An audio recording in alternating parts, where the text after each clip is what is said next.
Heart.Break. In the previous stream, we got the hacker tool, and now I'm learning how to hack. So, learn to code with me. Learn to code in Sprunk, whatever the hell that is.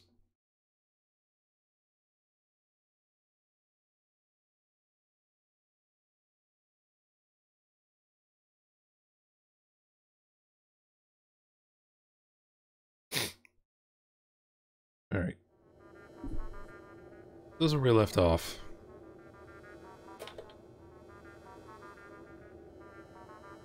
Let's see. Sprig Manual 1, 6, 8. I think we left off on 2. Okay. Variables used for naming things. This might seem like a trivial task, but do not be deceived. The ability to name things is one of the most important things of all in programming. The reason for this is that it allows us to abstract and handle the components of our solution in a symbolic way.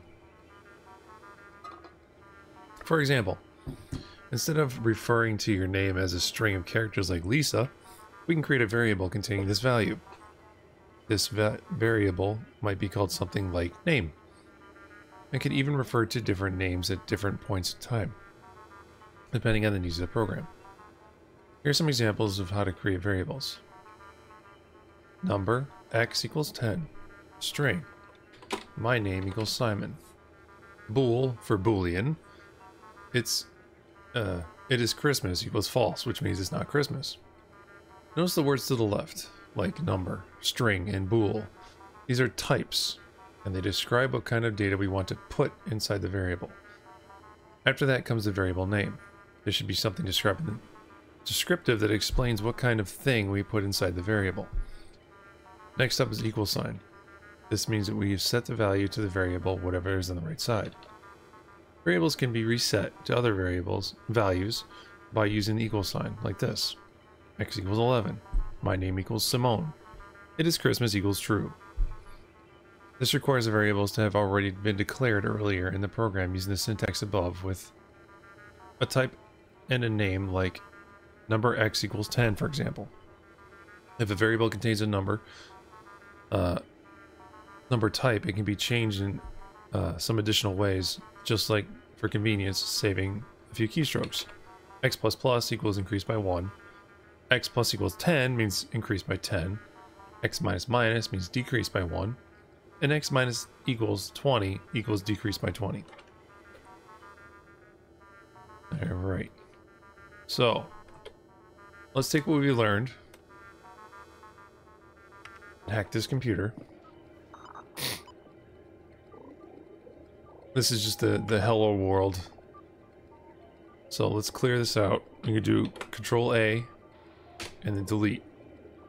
So, knowing what we know now, let's see. Do I have a function called date? Get user, get hour, get minute, get connections.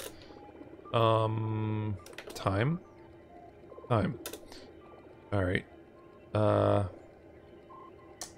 So we're gonna name a variable, we'll say var time equals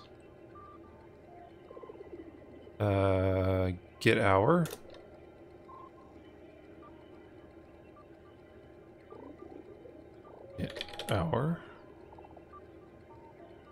plus get minute. Okay. Now if I want to print the time, say print the time is, right? And then plus time. See if that worked. Okay. So now, let's see what happens.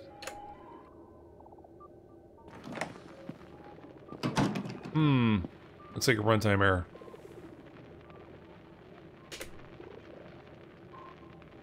Hey, dude.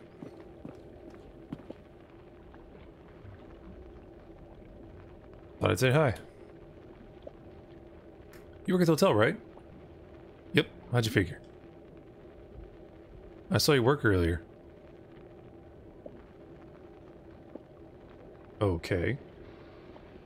What about yourself? You're a guest at the hotel? Yes, my name is Sebastian. Sebastian, okay. Nice place you got here. Thanks. Hello, Sebastian. Is there anything in particular you need?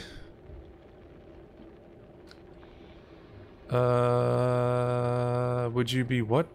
No, this is buying some soda. Trouble with the door in my room. Wouldn't happen to know anything interesting places. Good question. But never had time to go anymore, too much work. I really don't drink.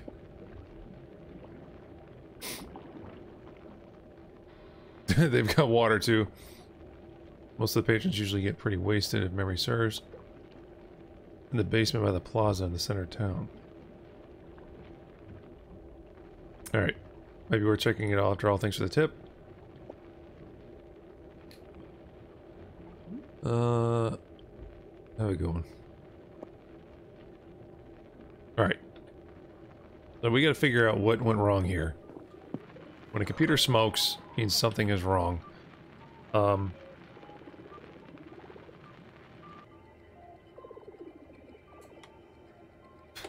Should there be a space in between there?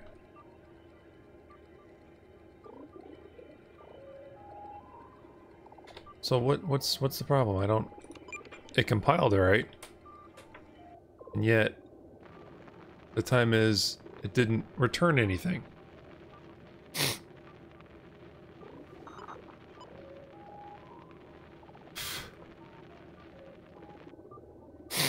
Maybe I should put it in quotes. I mean, it really shouldn't matter.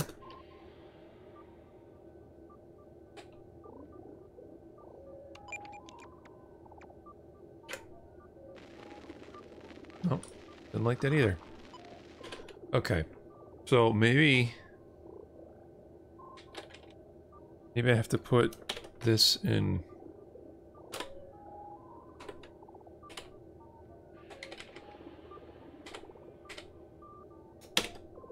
Like that? So it encapsulated everything?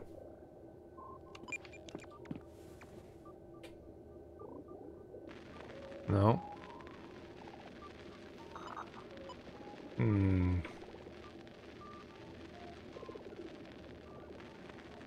Okay, instead of having one variable, let's make two.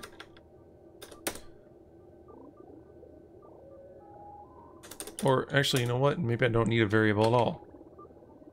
The time is plus get hour.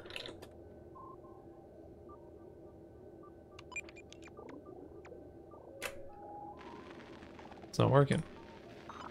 Okay, so what does get hour do? Let's figure this out. Open this. Get the current hour.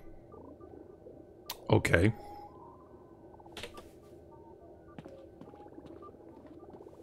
Print the time is plus get hour. Oh. Wait.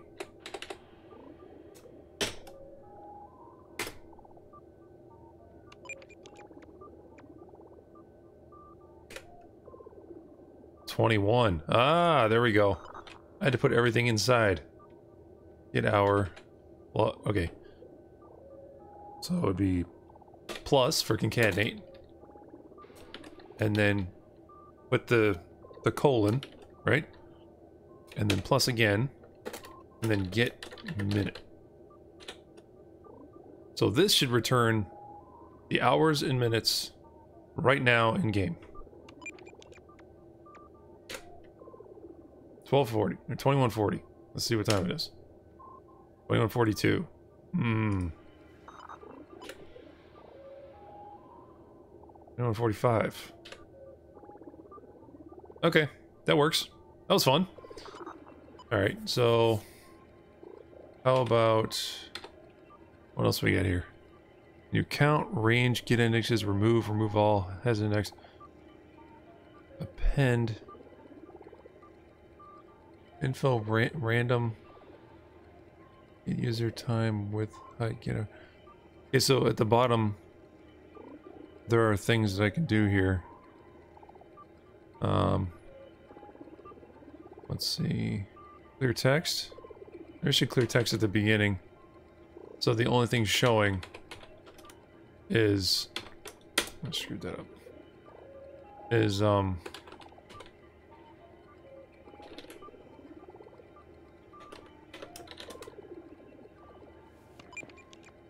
the only thing it's gonna be showing is the time.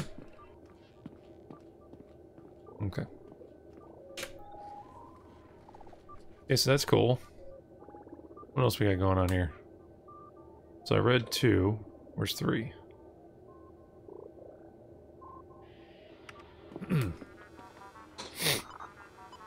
Math. Don't let this chapter scare you. I love math, so it's not going to. You don't need to be a math whiz to do programming. Curiosity and logical thinking will take you much further, trust me. Still is often very useful to perform different kinds of math operations in your code. Basic ones are plus, minus, times, and divide. These operations can be used in the following manner. Number x equals 10 plus 20, which would make x equal 30. Number y, x times 2. 30 times 2 is 60, so y equals 60. And z equals y minus 1. So 60 minus 1 is 59. Now x will give you the value 30, and y will be 60. Maybe I should just read it, instead of actually figured it out. Okay, you can also construct the more complex compound mathematical statements. Okay. Let's see if we can figure this one out. X equals 10 divided by y times z plus 1. Okay. So y was declared up here. 60. So 10 divided by 60 is 0.6 times z, which is 59. 0.6 times 59. I need a calculator. Forget it. The operators follow regular operating, blah, blah, blah. To change this, parenthesis to be used. For order of operations. Okay. More math operators that are quite handy. Less than or equal to, greater than or equal to, equal, not equal. I knew all this already. I have Java and C++ in my background. I also program PowerShell. Let's see. They are used similarly to plus minus, okay? 30 is not less than 20. 5 is less than or equal to 5, and 100 is not equal to 0. That is true. Okay, so where's 4? Functions. Functions are the main tool for abstraction, simplification, and programming. Basically, it gives your code superpowers by making it. Wait, by making something a self-contained unit and the parameterizing? Is that even a word? This all sounds very abstract and perhaps not very useful in itself, so let's check out some examples. First of all, here's how you call the function print hello. This will make the computer print the text hello without the quotes to the screen. We did that earlier. If it is computer with a monitor, that is, in that case, the name of the function was print and the parameter was hello. By using different parameters, we can make the function behave differently each time we call it. This function might seem a bit strange, at least if you're used to functions in math. The weird thing is that it doesn't return anything. Functions in Sprack don't need to do that, so that's totally fine. We often want to use functions that return values though. So here's how. Number x equals max 13 and 10. So I'm guessing max means the maximum between the two values, or the number of values in an array. So x would probably equal 13, correct? Let's see if we're right. This will assign and return the value from the function max to return the variable x. Max takes two parameters and returns whichever one is the largest. In this case, it's 13, so x does get that value. Okay. We could also use the variables and other functions as parameters to the max function like this. number x equals max, right? And the random number and 0.5. Okay. The random function doesn't take any parameters and returns a random value between 0.0 and 1.0. So it's the same between 0 and 10, or 1 and 10. This random value is compared to 0.5, and the biggest one is selected and assigned to x. Writing your own function is pretty simple and looks a bit like defining variables. You can even You can even say that a function is a variable containing a piece of code. So it makes sense to think about it that way. Okay. Here's my attempt at writing my own function for calculating the area of a circle. Number, area of a circle, which is the variable. And it has number, radius. So the area of a circle is the radius squared, right? So you have area of a circle gives a number, radius, and then you return the radius times the radius times 3.1415. Radius squared times pi. Okay. There are many different parts to this code, so let's pull it all apart. First line explains what kind of value the function will return, a number. The name of the function itself, area of a circle, and finally what parameters it accepts, a single number called radius. The names used for the parameter is only known inside the function. Someone using the area of a circle function does not need to know anything about it. Inside the function, between the first line and last line containing the final end, we have the code that will run this function, it's called. In this particular case, we multiply radius with itself and pi. Then return that particular result to the caller. To this function, we could do something like this. Number a equals area of a circle of 3.0. The variable a would now contain the value of 3.0 times 3.0 times 3.415, which is something like 28.27. If you want to see if an object has a certain function, you can use the function hasFunction like this. If hasFunction, print hello. Okay.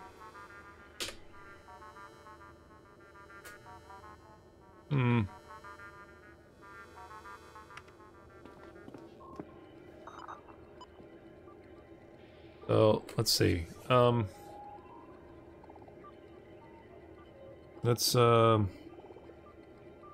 What can we do with this?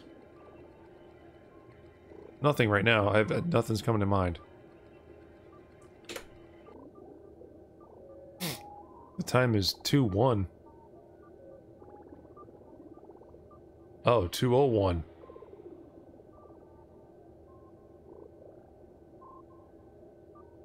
$2:07. Okay, it's not perfect. Let's see if I can hold on. Time is get hour. Okay. Let's do an if function in here.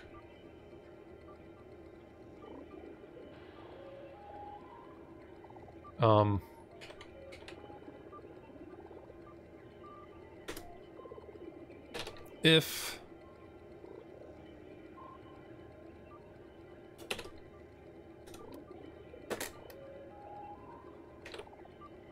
in hour 4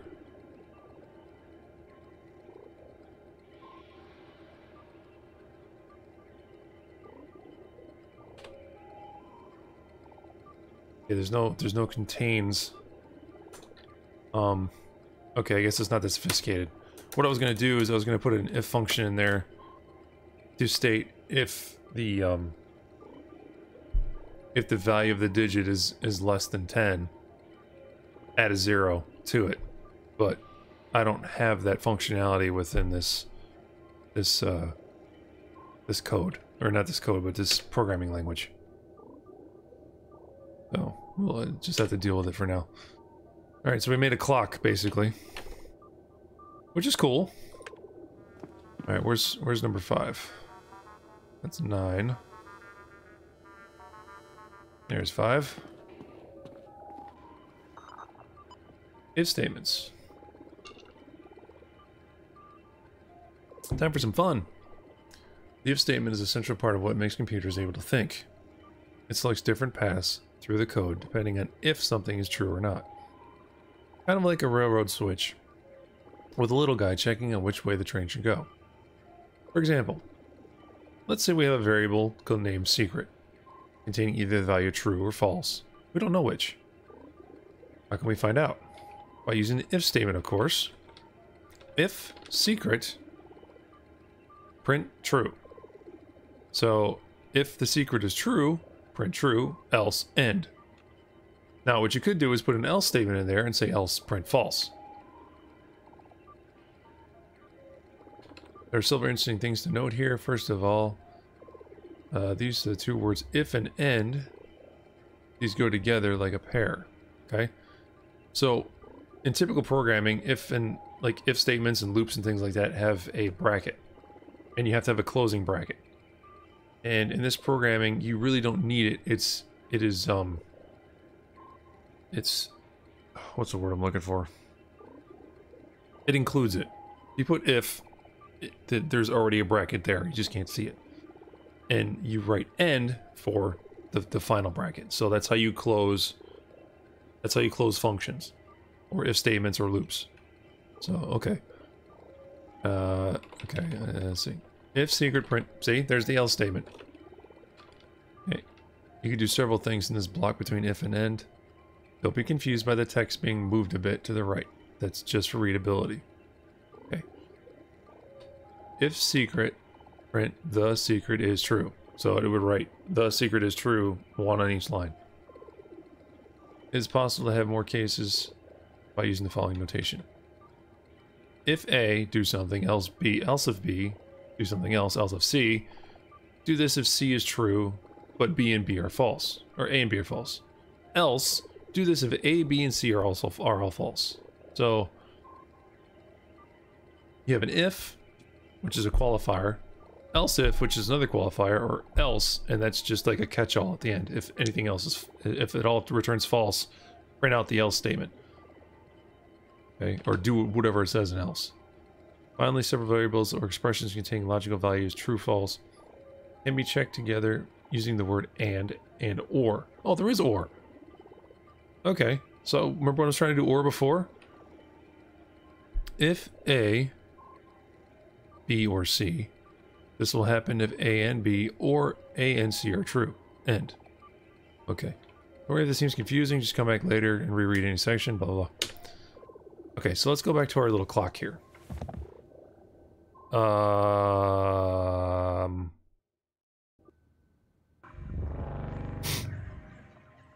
I was tired.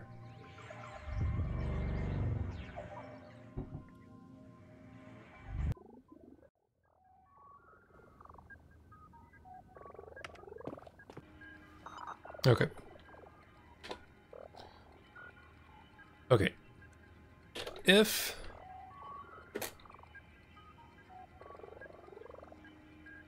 you know what, maybe this would be better if I made these variables. So I'm going to declare hour and minute up here.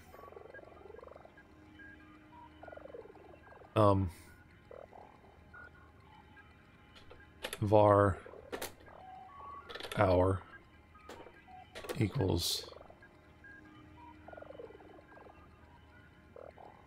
Wait. No, I declare them first. Minute, okay. Hour equals get hour. Minute equals get minute. Okay, so now I would just do this. The time is hour plus minute.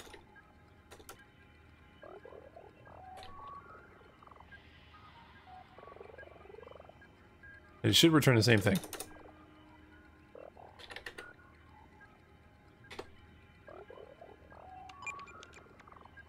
Let's see. Yep. Okay. Now. So now we've declared our variables. We have assigned parameters to those variables, and then we call the variables within the function print. So I'm going to write an if statement. If hour or minute, oh, I really wish there was a contains.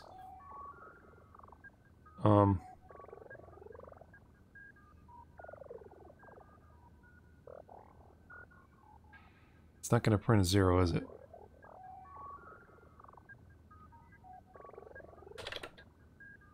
I really wish there was a contains. Has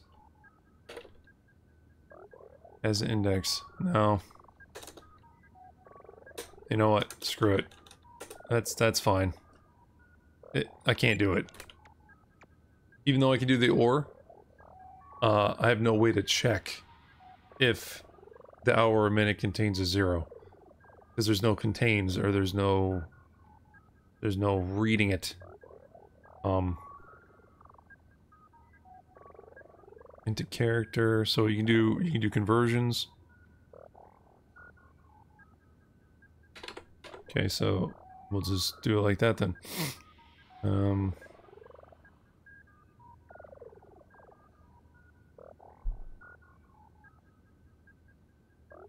What I could do...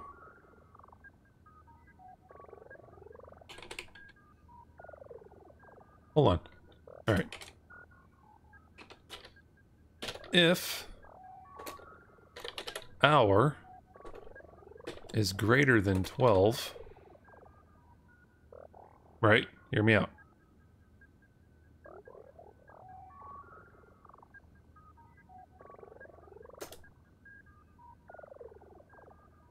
Hour minus equals 12.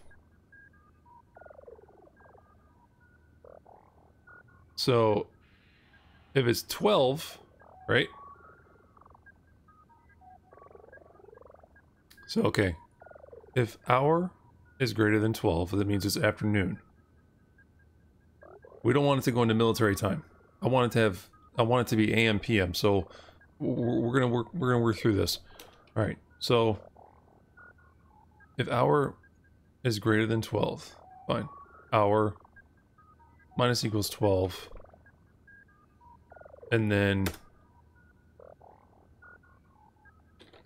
print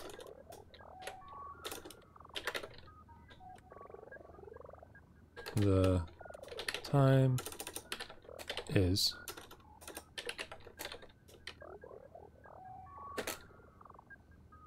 hour. Oops.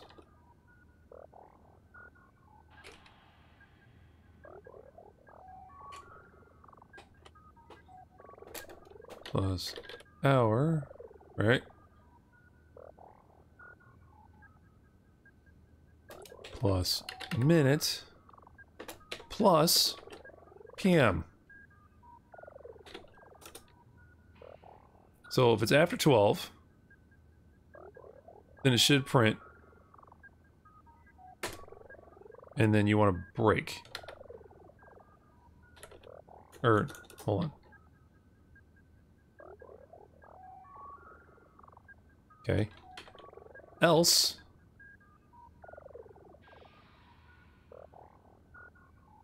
Let's do it. Else. Right. So print the time is hour, minute plus AM. No, not equals.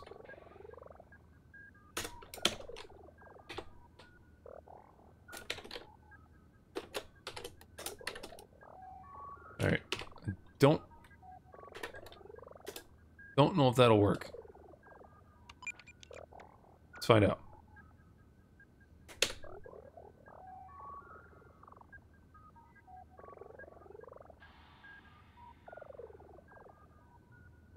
What time is it? 12. That's 12 noon.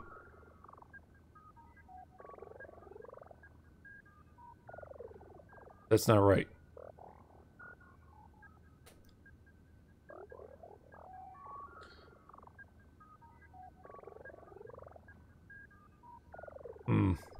Okay. Well, at least the function worked, kinda. How about greater than or equal to 12?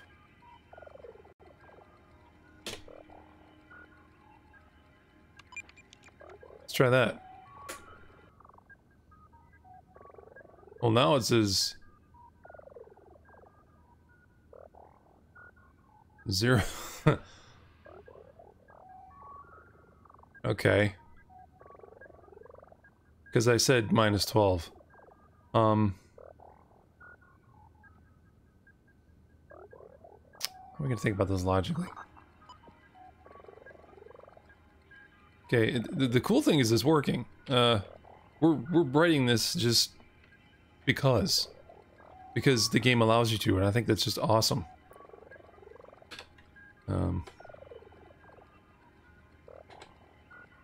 Oh, wait a minute.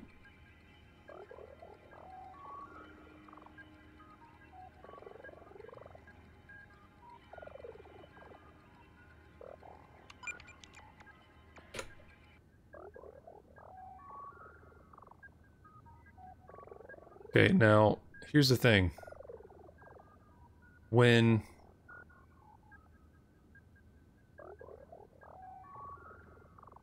Wait, maybe it's... Hold on. Okay, so...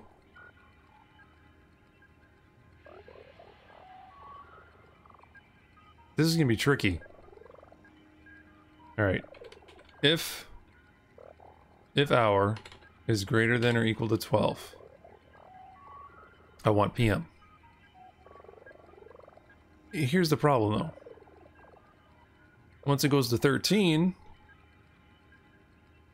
I want it to subtract 12.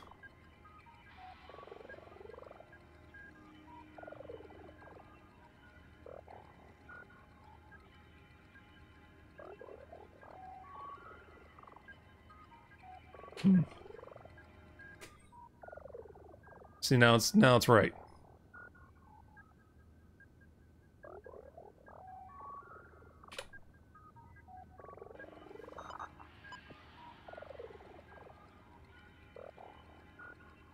So it's fine, except when it's between noon and 1.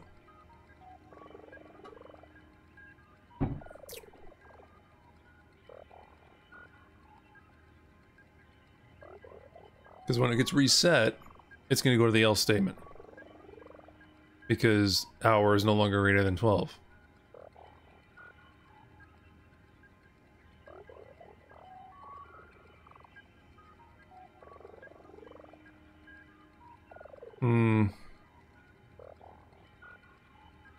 Alright. We'll leave it here for now. That was kind of cool. Alright, we're 6. Here's 6. Arrays. Arrays are a way of combining several values into one structure that can be manipulated and passed around in a single unit. It's very handy. Here's one way to create an array. Array numbers equals 10, 5, 7, 123. So those are the values within an array. And you'll notice that arrays have brackets. Right? Not braces, not parentheses, brackets. So an array called numbers. Okay. The left bracket and right bracket surround the numbers or whatever you want to put into the array, kind of like the sides of a box or something. This array is called numbers. Now it contains the 4 numbers 10, 5, 7, and 123. We can get them out of the variable by using the indexing operator, which looks like this. Print numbers, and then box 0, which will be the first number in the array, which should be 10. 1, which is the second one. 2, which is the third. And 3, which is in the fourth, respectively. Remember that when you're in programming, you always start at 0. 0 is the first slot in an array. Okay, this will print each of the slots in the array. They're using the same jargon I am to you. Okay. This will print each of the slots in the array starting with 10 in the first and ending with 123 in the last. Note that the indexing of the array starts at 0 and ends at 3. This is a weird standard that most programming languages follow, and you just need to accept it. That feels a bit strange. You get used to it. The indexing operator can also be used to assign new values to somewhere in the array. Numbers I, which is a value, equals 666. Now the numbers variable will contain 10. Oh wait, that's a 1, so it's the second position. 666, 7, 123. Be careful with this so you don't create bugs. Manipulating arrays in this way can be very tricky. There's a function called count that counts how many things are in the array. Just pass the array to count like this. Count numbers. This function returns 4 in this case because there's 4 numbers in the array. There are more tricks and functions that use arrays, but this is a good start. Okay. Now we're 7. That's 8. Where's 7? There's 9. Where's 7? That's 5. Where is 7? Where's 7?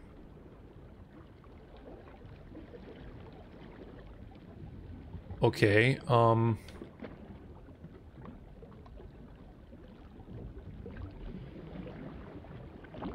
okay, really, where's 7? Do I have it in my bag? Nope.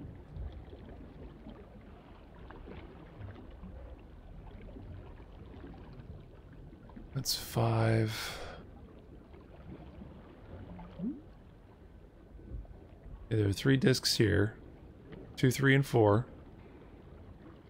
There's 9 up there. Where in the hell's 7?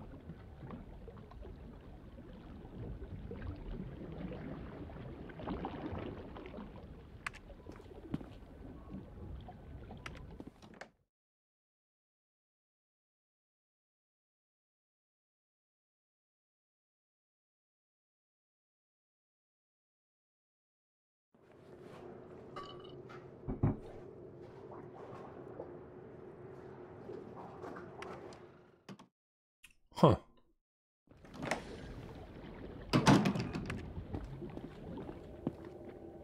Alright, we might have to skip 7. That's 1.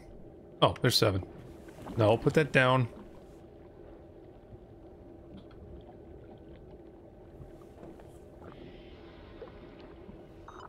Loops. Oh, those are fun. Loops are used to make a block of code run over and over again like this. Loop print hello. It's just going to loop hello over and over again. Because we keep printing hello forever and ever. Or at least until someone turns off the computer. Or something like that. Loop can also be interrupted from inside using the break keyword. Okay. Loop. If is done. Break. End and then end. So you have an end for the loop function and an end for the if function. Then print done. This code will keep looping until the function is done returns true. How much program will continue to... Okay. Blah, blah, blah. A loop can also loop through an array. This is very simple. Just add the array after the loop keyword. So loop 1, 2, 3, 4, 5. Do something 5 times. End. Usually you'll want to access the elements in an array. Then you have to give it a name. Array A equals 1, 2, 3, 4, 5. Loop X in A. And then print X. So X becomes the space of the A array. So if you're in A index 0, then X would take the plate. X would be assigned the value that's in array index 0. So this will print each thing that's stored in the array. If you want to loop through the range of numbers, say 0 up to 100, you can do that with from 2 keywords. Loop X from 0 to 100. Print X. That would just print 0 through 100. This is much more efficient than to create an array with all the numbers in it. Okay. So where's 8? Where's 8? That's 6. There's 8.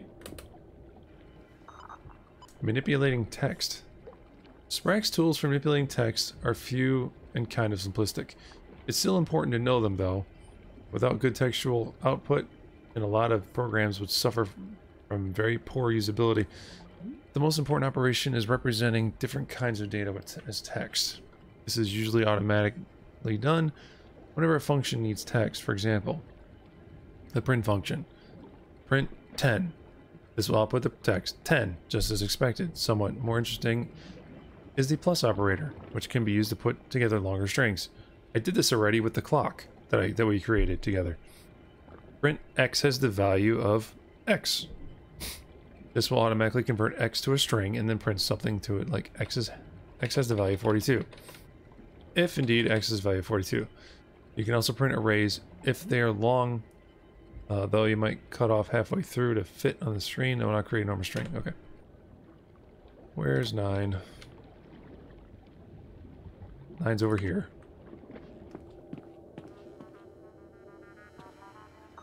Okay, objects and methods.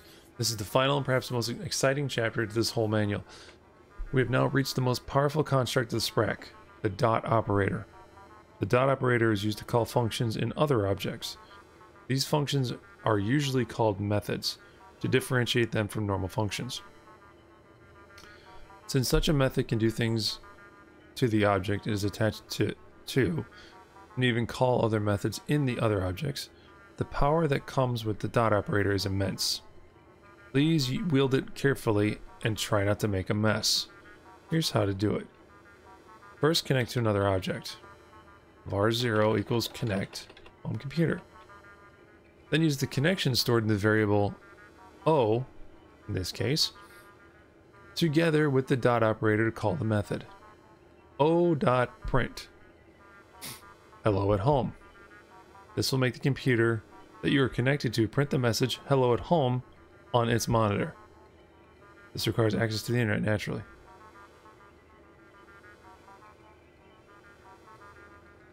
What?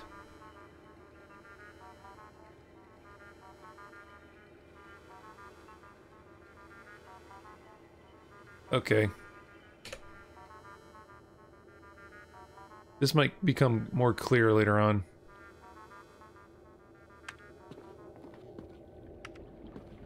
Alright, so let's do this. Let's make it so I don't sleep for a while. Let's hack this cola. Okay. Sleepiness, if you drink it, it gets decreased by 5 if you take a drink. var server connect to Wellspringer. Server.trace get user get room. So what this does is it creates a variable server. And then it connects to Wellspringer. Server.trace, get user and get room. So what this does is it connects to the Wellspringer computer and tells them who drank it and in what room they drank it in. That is creepy. Let's delete that. Because I don't want Big Brother knowing what I'm drinking. And we're going to turn this into 5,000. Because why not? Now, we're going to take a sip.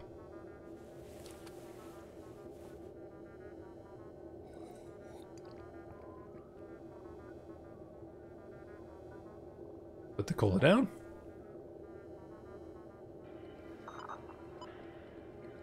Now it says it's empty. I wonder, can I fill the cola?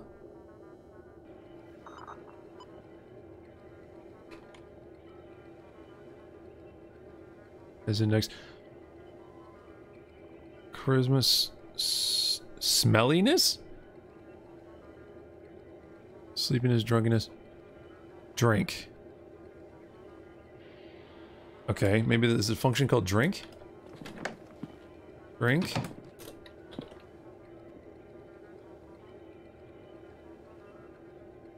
Just lower the amount of liquid. D? I don't understand.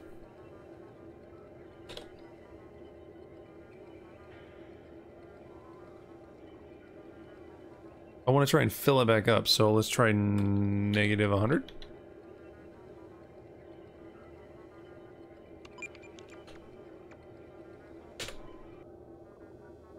No, it still says it's empty.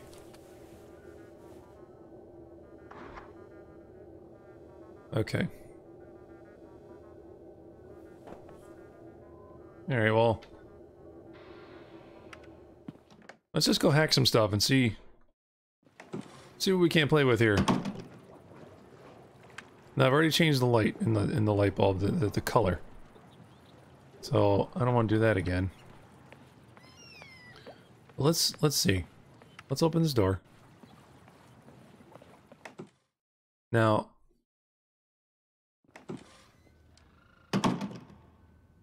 attack this computer. Because I want this door to open. I want to figure out how to open this door. Okay, create a database in the basement for this. Okay. VAR guests. Suri, Sebastian, Bauer, and Burned. Loop, clear text, print, enter command guest. Okay. String name. So input command. It's asking for input. So if the name equals door, print unlock door. And then create a variable called door name. And then unlock door name.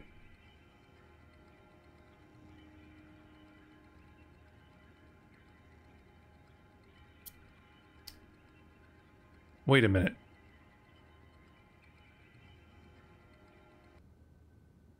Wait a minute. I have a key in here called blank slate.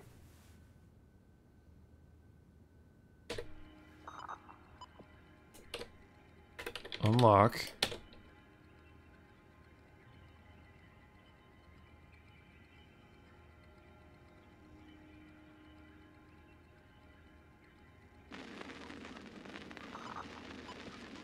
Hotel, office, door to basement.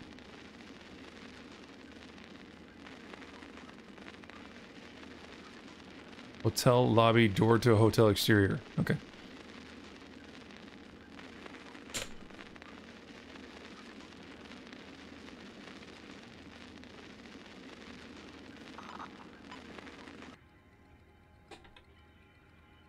Hotel, lobby, door to exterior.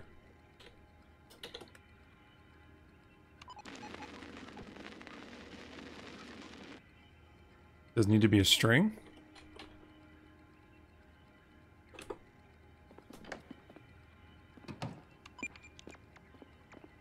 So let's see.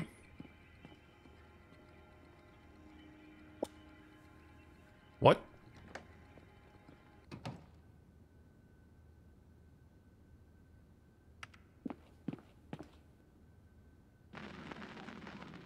Nope. That didn't work.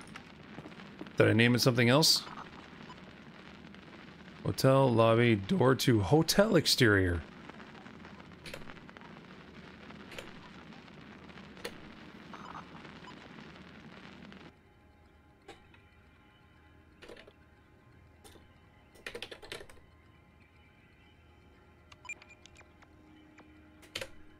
Ask again.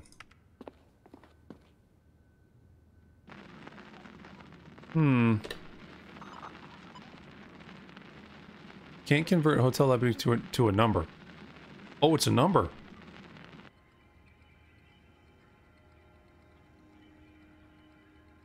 It's a number. Okay. Did...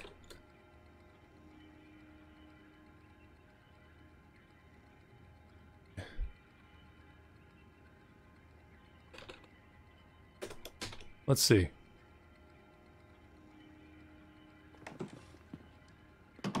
Okay. Var lock. Let's create a variable called lock. Okay. Lock equals range.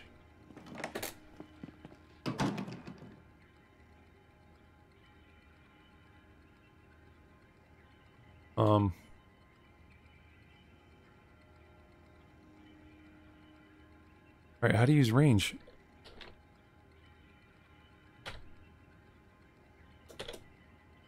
Oh, min and max. Okay. Read a range of numbers from min and including maximum. Okay, so we'll do from 0 to, say, 1,000. Okay. So, what's going to happen is the var lock is going to... It's basically be like a brute force attack on the door. So... Do I have while loops? No. I don't have for loops either. Loop.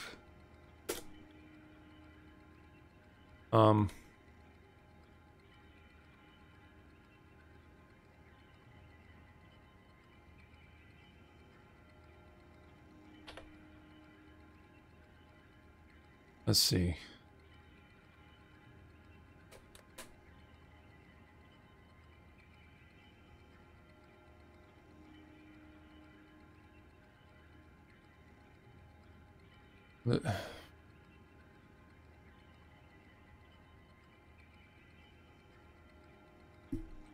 Okay, so how do I get it to step through the range?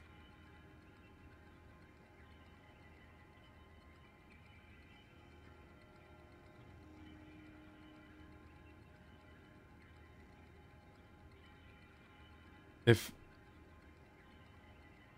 range equals true? If lock equals true. No. If lock unlock lock.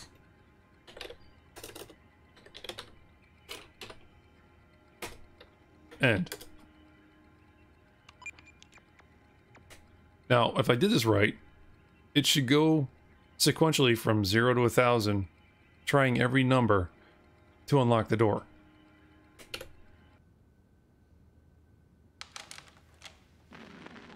Nope, that didn't work. What's up, Wolf? You're annoying your grandparents' house.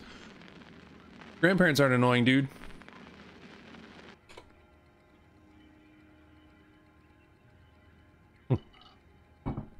This game is awesome because you can actually manipulate source code. So right now what I'm trying to do is I'm trying to program a blank key that I found to brute force lock doors. So I created a variable called lock. I assigned the lock a range from 0 to 1,000. Now what I'm trying to do is I'm trying to step through the different values of lock. And then once it returns true, I unlock the door with that value. Maybe I need to take another look at this. Hold on.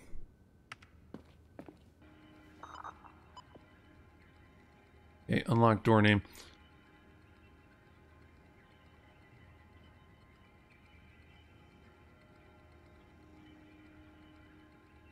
This is just looking up person. Okay.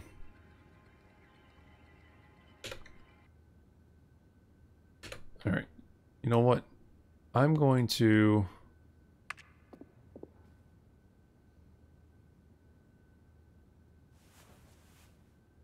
There was a computer that I was messing around with, and it actually had the code on it to step through the doors.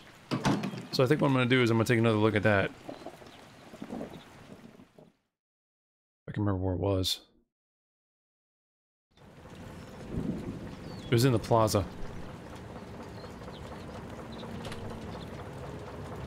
Plaza is here. So I need to go this way.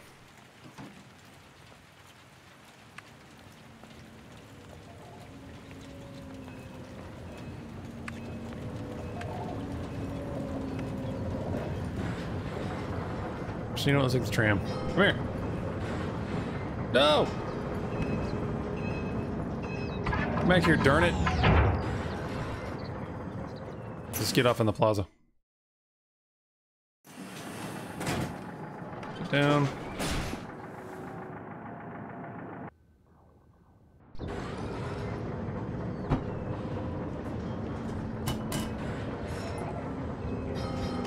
So what I want to do is I want to get off at the plaza. Because there is a shoe shop in there. And in the basement of the shoe shop, there's a computer that I found messing about that has the code in it that I need to complete what I'm trying to do with this key.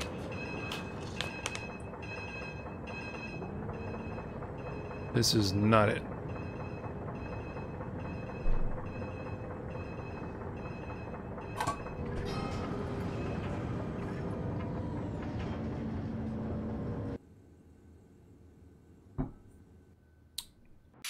So what's going on tonight, Wolf?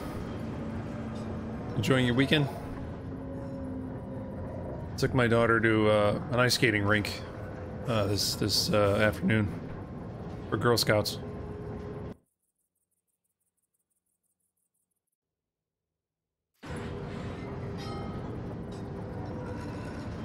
Okay, I don't think that this is the harbor.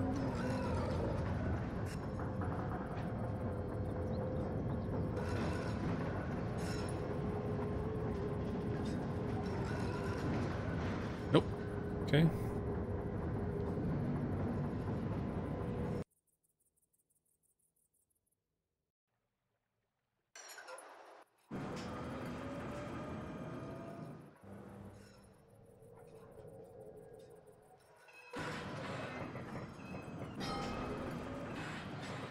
Alright, let's get off here.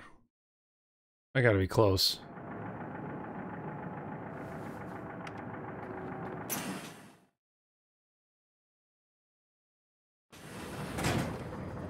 Okay, plaza. Perfect.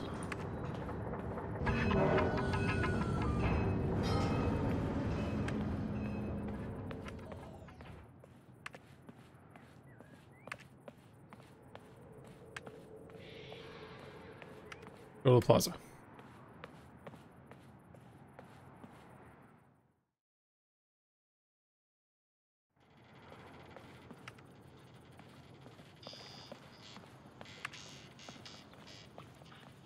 That is not... Here's the plaza, over here.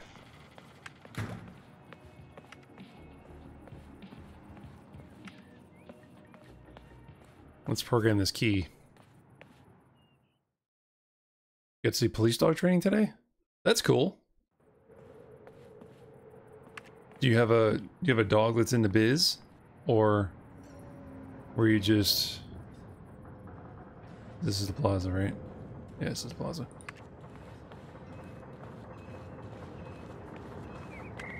So what I want to do is I'm trying to find that store.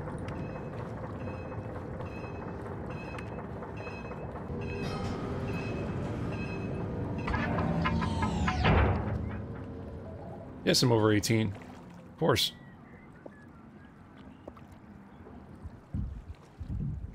Yeah, but I don't want to go in there yet. What I want to do is I want to get to...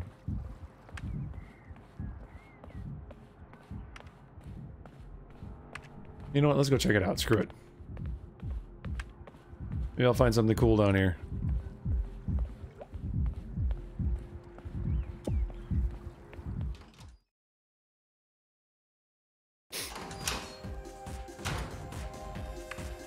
Actually, you know what? I have a key in here already. Why don't I just hack it so I can see what it actually does?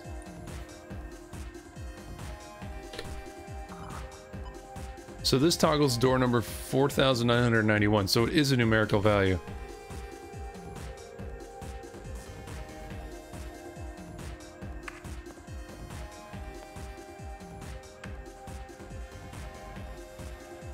What's up, dude?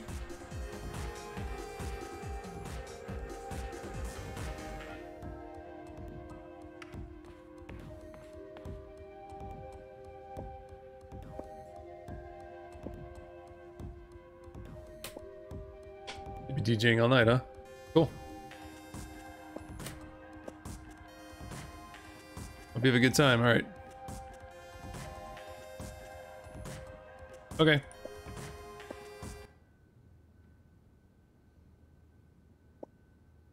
Alright, so what we're gonna do... Where you going? You're leaving? I just got here. Well, let's see what's in here. Anything worth a damn? Beer. There's something down there. There's something down there.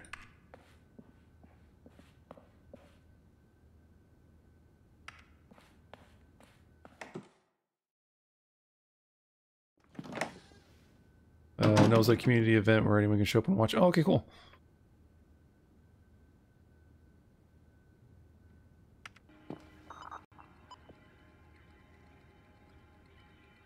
Pen code refilled by get name. Where's... Set liquid amount. So is that all I need to do? If I want to fill up something?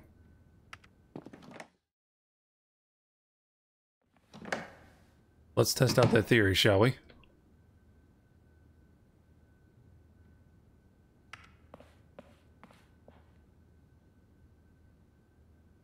Alright, instead of beer, let's make it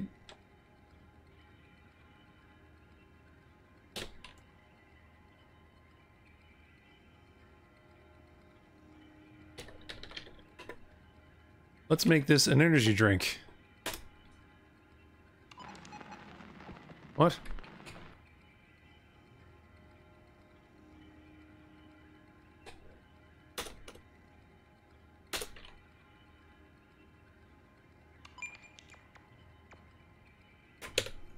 Okay. Drink this. Okay, now. And then fill. Oh, I guess I can't fill it from here.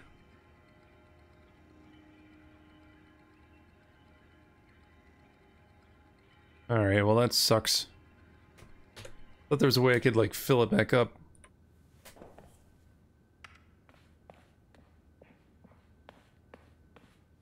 Maybe there are certain functions that I can only use within certain objects.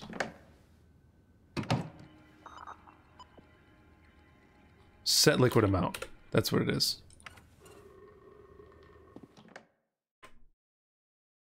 I don't want to leave the tap on. That's mean.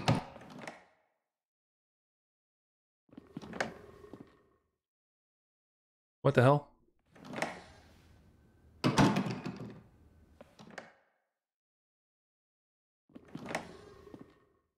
What the f...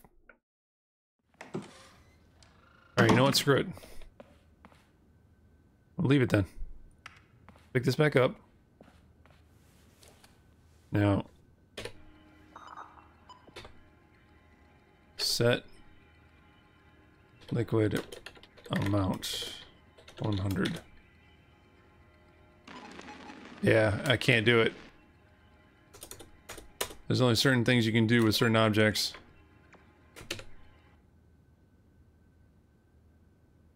Alright.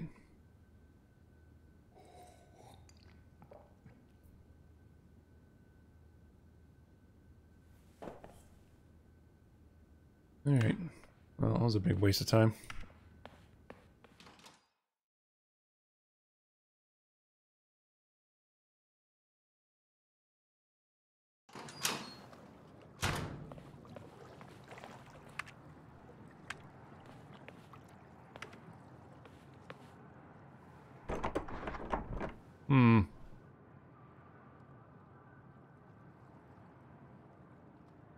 Let's see. Yeah, it's all numerical value, so it's a toggle. Toggle 344.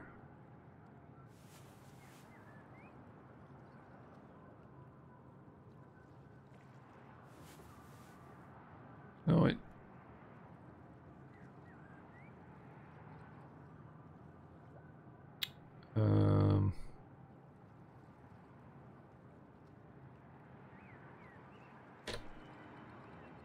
So it's a toggle. Okay, so I don't unlock the door. I toggle it open. Okay. So instead of unlock, it should be toggle. Where's my blank slate? Wait, what? I have 2 blank slates?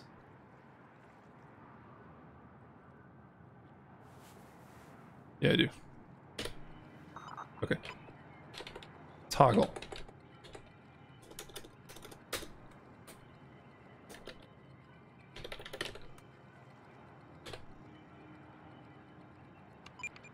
Let's see.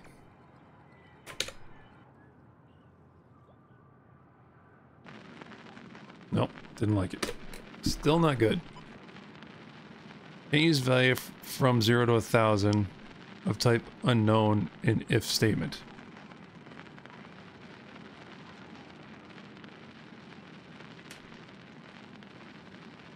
Can't use the value from 0 to 1,000. Okay, why not?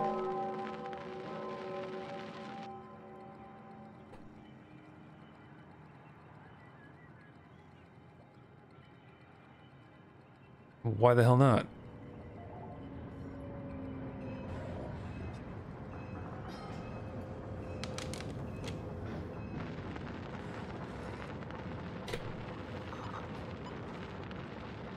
Can't use value from 0 to 1,000 of type unknown in if statement.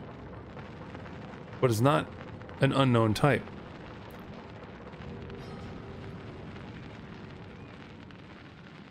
Oh. Should this be number?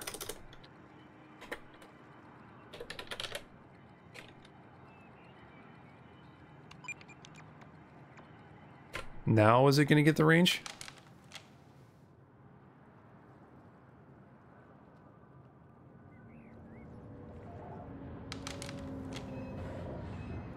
At least it's trying to do something now.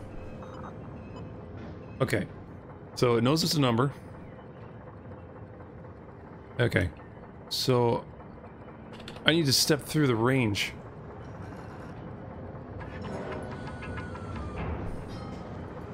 So it'd be a loop. Loop.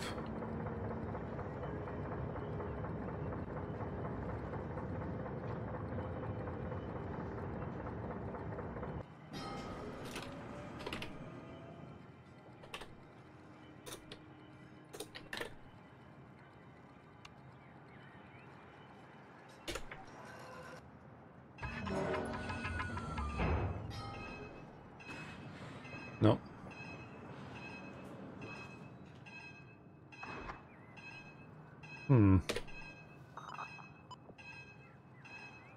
Alright, I need to go find that, that other computer. Just bear with me.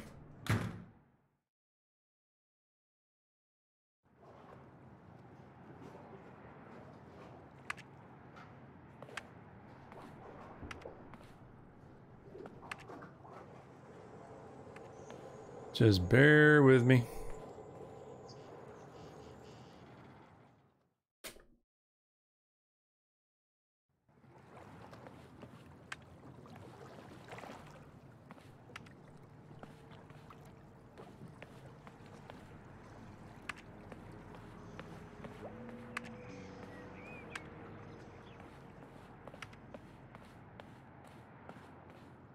Oh, never mind.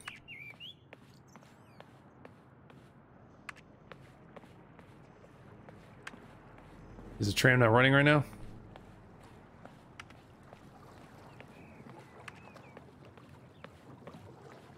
I came into this area over here.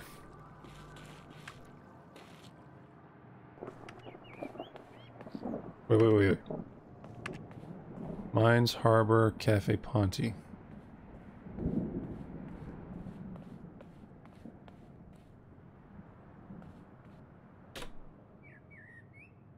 Cafe Ponte's here.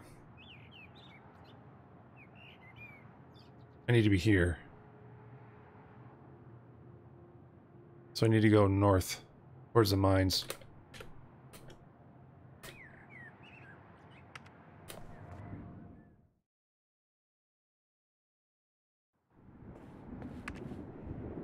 We're gonna figure this out.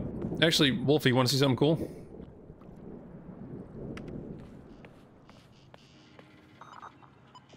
So the lamp, all it does is it has code to create variables of our red, green, and blue. And then what it does is it sets the color of the lamp to the variables of red, green, and blue. So what I like to do is red. We're just gonna set it to 0. Because I don't like red. Okay. Green, I'm gonna set to 0. And blue, we're gonna set to 1. Right? So what that's gonna do is gonna turn the light blue.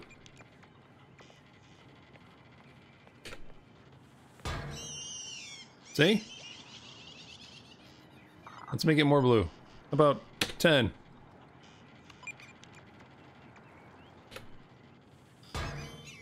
A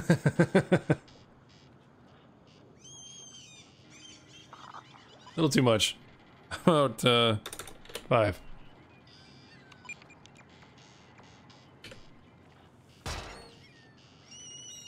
That's cool. But see, you can manipulate the game, which is one thing I love about it. Alright, so this is the... I'm here, so I need to go up and over.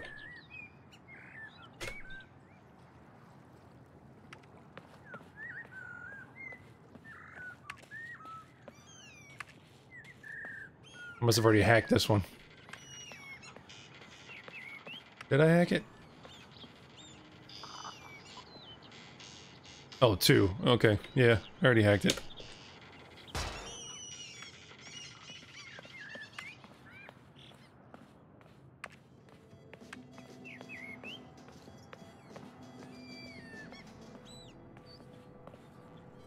Got my screwdriver here.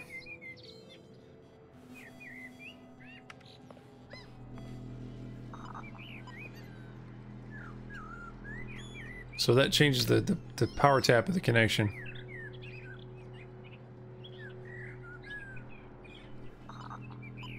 Yeah, screwdriver doesn't do anything.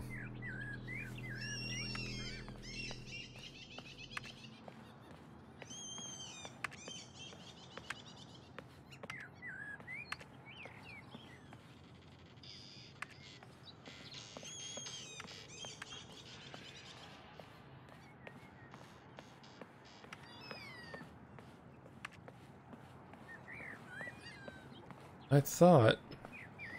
Let's turn this back to 2, it's a little obnoxious.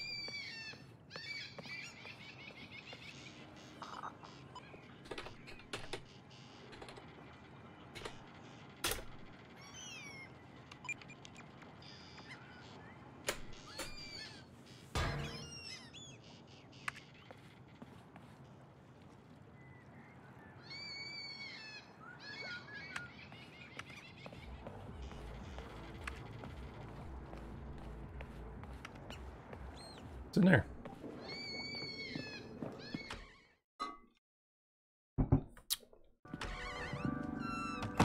Hello. What do we have in here? Okay, so this connects to user monad. Plaza fuse box or fuse box 1. Slurp, which I assume connects to it. Else print not authorized. Okay. Okay, so only if the get user equals monad. So if I change this to my name, it'll let me do it.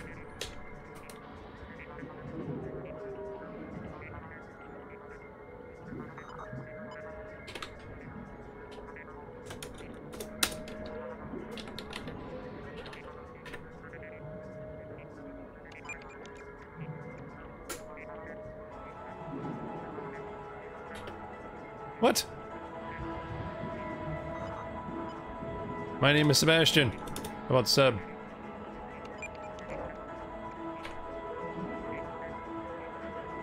Okay.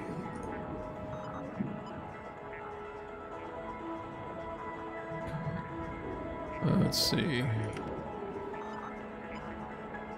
Talk to Logson. We can't find the ministry and the factory dumping their weird waste in the canal like this. The pH values are off the charts and the whole bay will sour if this continues. Fucking idiots.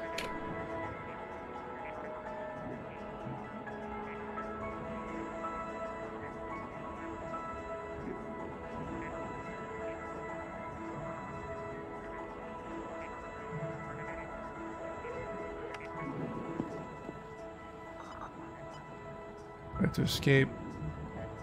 Oh, we got a split. Come on, the old guy's gonna call the cops. So what? Took a load of food, coffee, drinks. Listen, we're shipwrecked, right? Yes, exactly. What is this?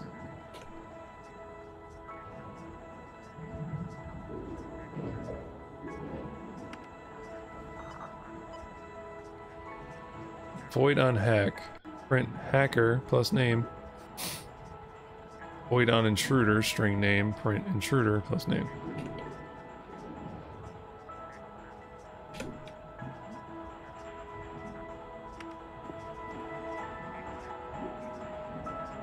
Oh shit.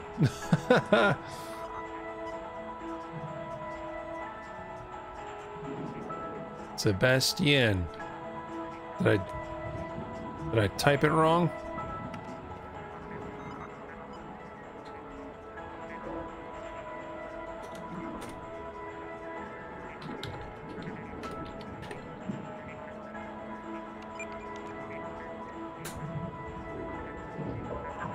There we go.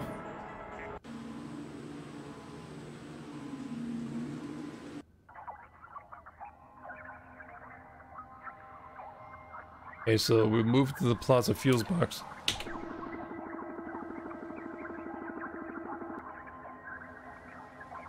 Move the power tap.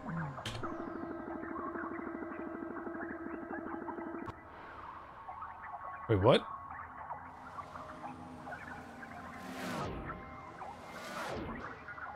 What is going on?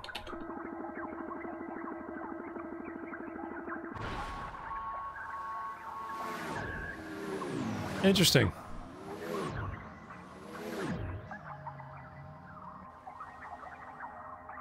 So this is how you break in remotely. Use the slurp function.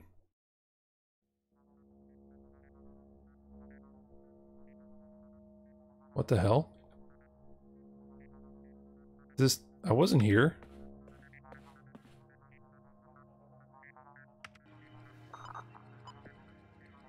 Else Heart.Break, there's no doubt about it.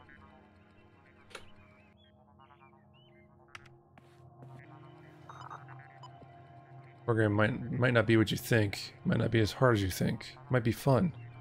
Might be worth a look. Might be for you. Programming might completely fuck you up. Okay, I don't need another blank slate.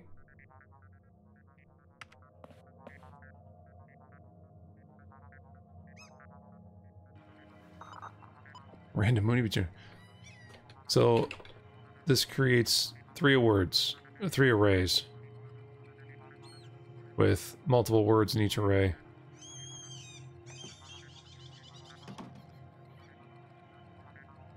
Okay, loop, print, return title. Okay, so it's a movie generator.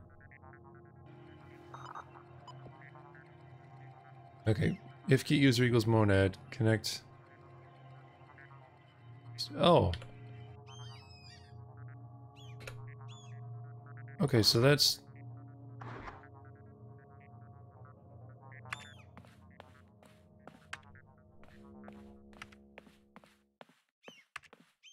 I was actually wanting to get up here for a while. Didn't know how I could do it. So I needed to slurp my way here. Floppy disk reader. Just reads floppies.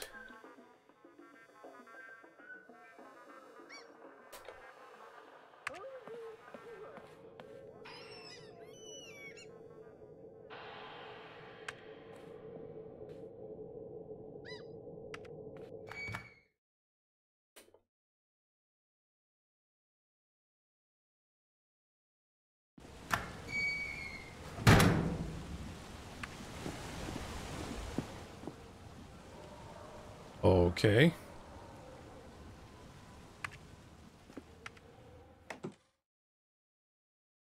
I'm not in Kansas anymore.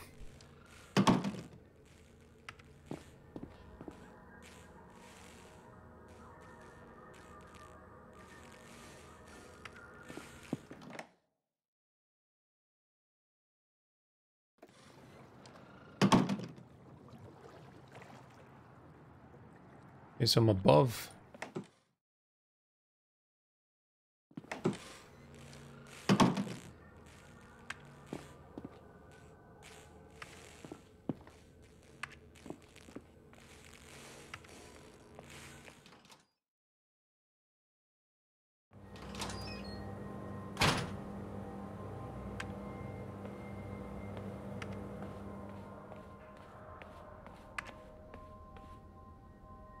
What in the hell's going on? Am I on drugs?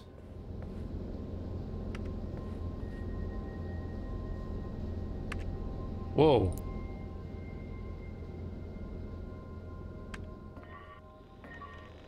What is happening?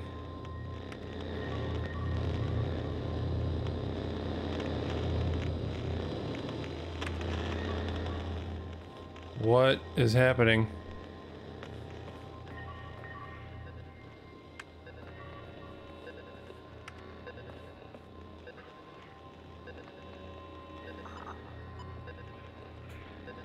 What? There's a glitch in the Matrix.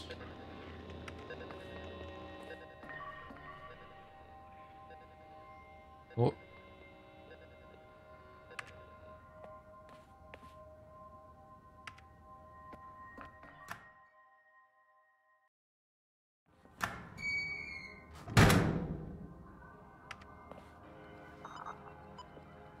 Connect Lowenbrow.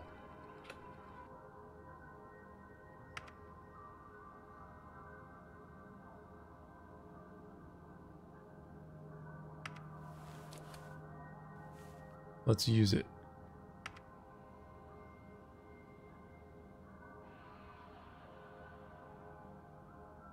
Yeah, do it.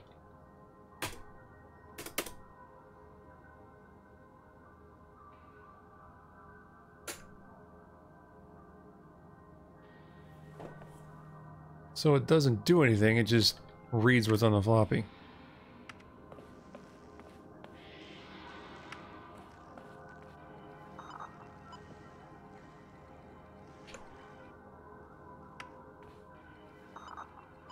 Connect. Okay, Lowen Brow. Slurp.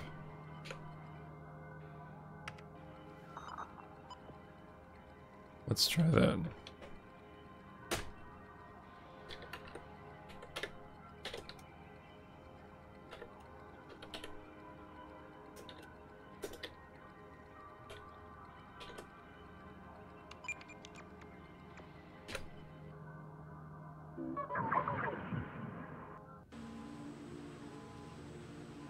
What is happening? What?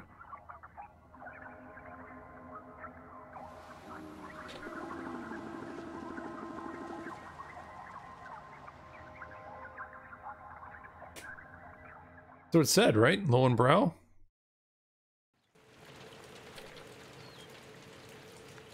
What the hell?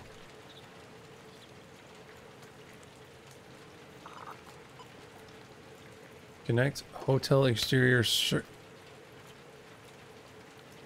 locker? So Slurp is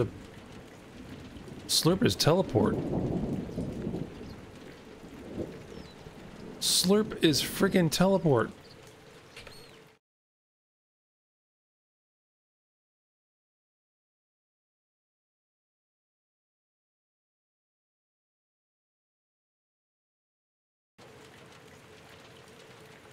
And that's the only way to get here.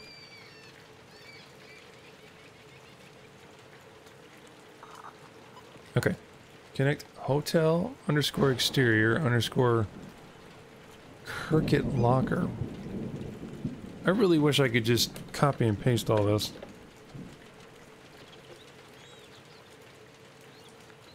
Maybe I can.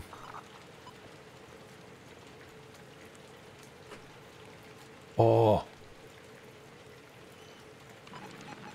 Damn.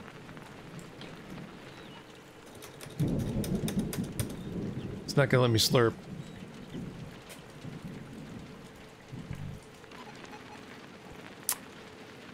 Shoot.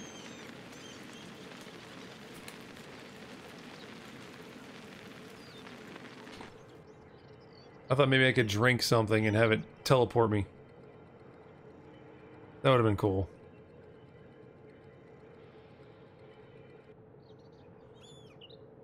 Here's a problem.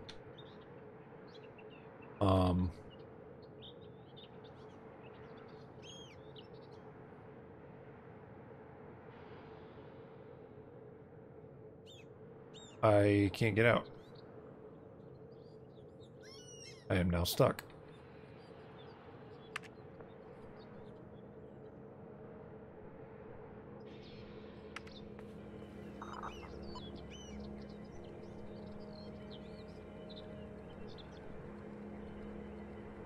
Can I? Oh, I can slurp here. Okay.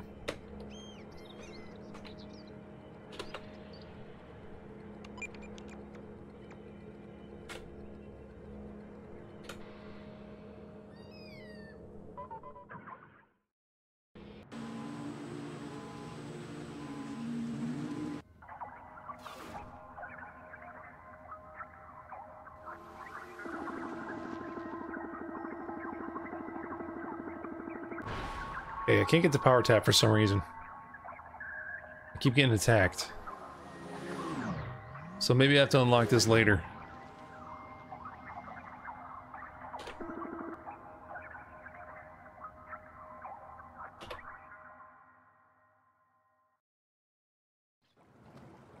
That is so cool. I can teleport.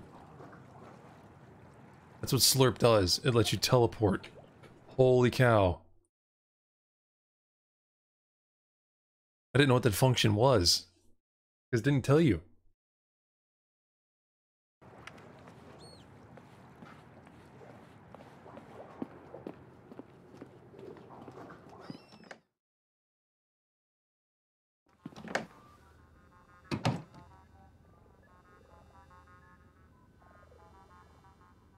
Okay. So now we're gaining hacker powers. And I can teleport. Which is kind of cool. Alright.